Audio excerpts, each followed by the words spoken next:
ஒருத்தர் கோயிலுக்கு போய் தன்னை அறியாம வாய் முனகுதுன்னா சிவன் அவர்களை பார்க்கிறார்கள் அர்த்தம். ஒருத்தருக்கு கோயில போய் போன் பேசணும்னு என்ன வந்ததுன்னா, அடுத்தவங்கள்ட்ட பேசணும்னு என்ன வந்ததுன்னா, இன்னும் அவங்க குடும்பத்துல பிரச்சனை இருக்குன்னு அர்த்தம். சிவனுடைய பார்வை கிடைக்கலன்னு அர்த்தம். கோயில வந்தா தன்னை அறியாமல் கண்களில் நீர் வரணும். கோயிலுக்கு வந்தால் உங்களுடைய மனம் சிவன்பால் செல்ல வேண்டும். கோயிலுக்குள்ள நுழைஞ்சா உங்களுடைய ஐம்பொறிகளும் ஒரே நேர்கோட்டில் இருந்தால் சிவன் உங்களை பார்த்து கொண்டிருக்கிறார் என்று அர்த்தம். இதை தயவு செய்து எல்லாரும் மறந்து விடாதீர்கள். இதை நான் சொல்லல, மணிவாசகர் சொல்லுகிறார்.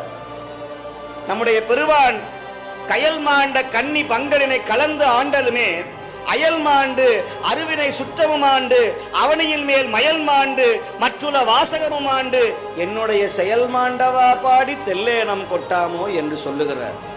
பூசுவதும் வெண்ணீரு பூண்பதும் பொங்கரவும் பேசுவதும் திருவாயா